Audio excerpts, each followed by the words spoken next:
Você já ouviu falar que vitamina C previne gripe? Ou então que febre alta sempre é sinal de algo muito grave? Eu sou a doutora Rita de Cássia, pediatra com mais de 30 anos de experiência, e hoje eu vou desfazer alguns desses mitos sobre imunidade que circulam por aí.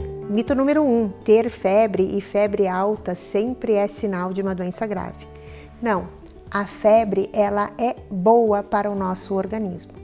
Não sei se você se lembra lá das suas aulas de química, aonde as enzimas, as proteínas que gerenciavam as reações químicas tinham uma temperatura ótima para o seu funcionamento.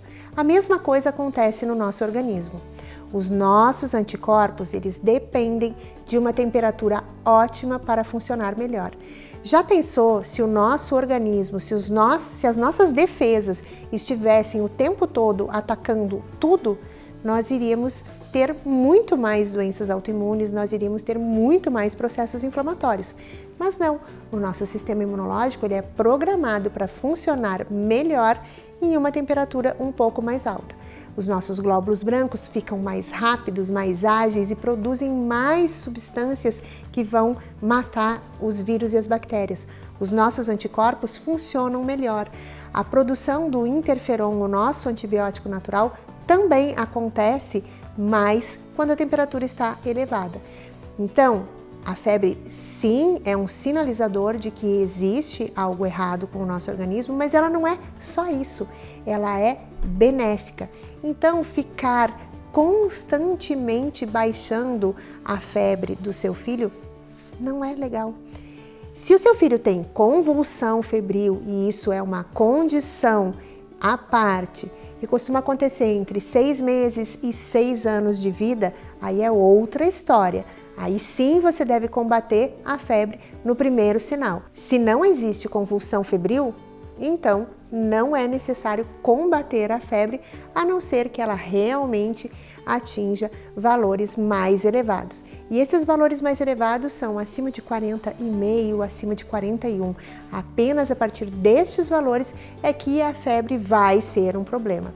Eu sempre recomendo até 39,5 se a criança não está muito irritada, muito prostrada, com muito desconforto, deixa ter febre que o sistema imunológico vai funcionar melhor. Mito número 2, ter muitas infecções é sinal de imunidade baixa.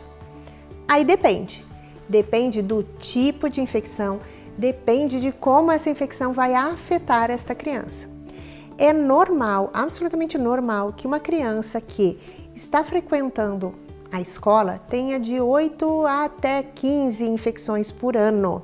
E essas, é claro, essas infecções compreendem infecções respiratórias, infecções cutâneas, tipo mão, pé, boca, e infecções gastrointestinais.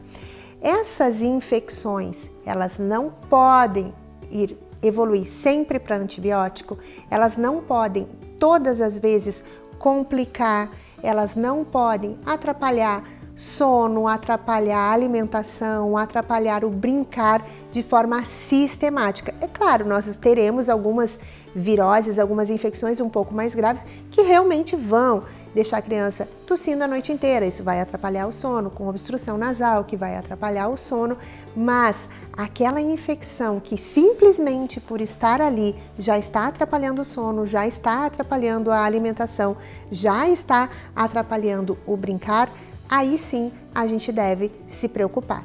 Quando nada disso acontece e a criança só está emendando uma virose na outra porque está em um ambiente hostil, que é a escola, então a gente não deveria se preocupar. É claro que se eu estiver com a imunidade em dia, ela vai fazer menos infecções, mas ter muitas infecções não é sinônimo de imunidade ruim. Ansiedade e estresse não afetam a imunidade. Sim, isso é um mito, porque a ansiedade e o estresse afetam sim a imunidade. O estresse causa elevação do cortisol, o hormônio do estresse. O cortisol é um hormônio imunossupressor, ele interfere com a imunidade.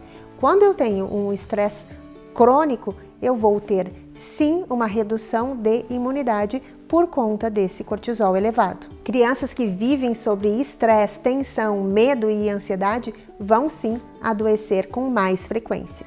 Estar acima do peso prejudica a imunidade. Esse não é mito, esse é uma verdade.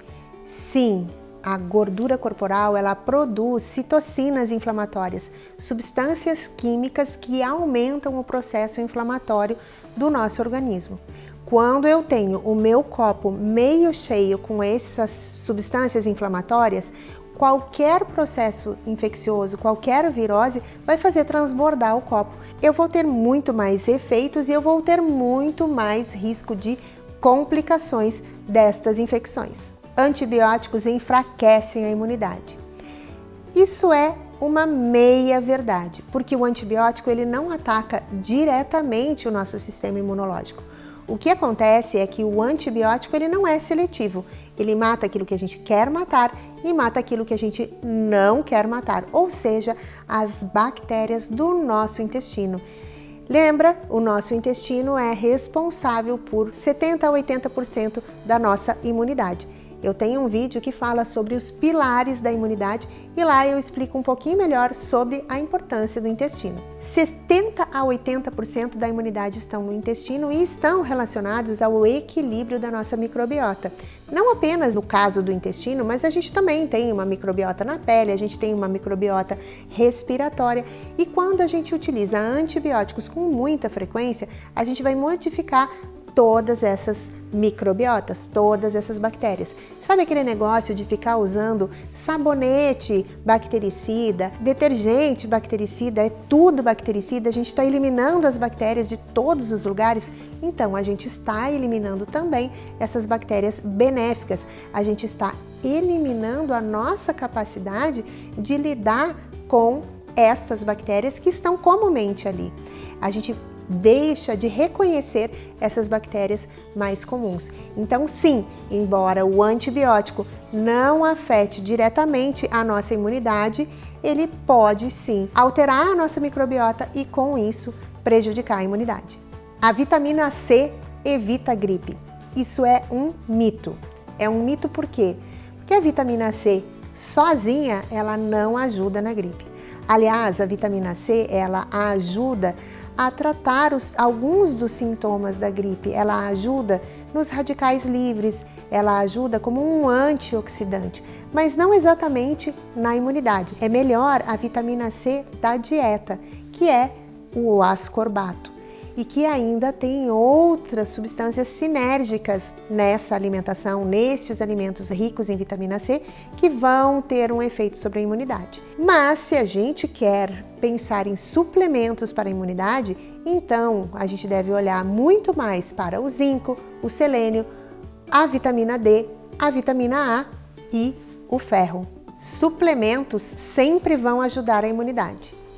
Isso também é uma meia verdade. Nós temos sim estudos científicos mostrando que uma vitamina D abaixo de 30 prejudica a imunidade, uma vitamina D acima de 30 evita as infecções. Nós temos estudos mostrando que a deficiência de zinco, a deficiência de selênio, a deficiência de ferro causam alterações na imunidade. A gente sabe que a deficiência de vitamina A facilita as complicações do sarampo, por exemplo.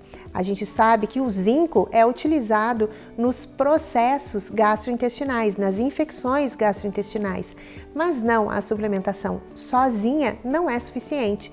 Nós precisamos cuidar de todos os pilares da nossa imunidade. A alimentação em geral, o sono de qualidade, a atividade física e eu tenho um outro vídeo aqui que fala sobre todos esses pilares. A imunidade infantil é construída no dia a dia, com decisões inteligentes, com decisões conscientes, com alimentação, com sono, com sol, com atividade física, com brincadeira, com carinho. E se você gostou do vídeo, curte, compartilha e me diz aqui quais são as suas dúvidas sobre imunidade.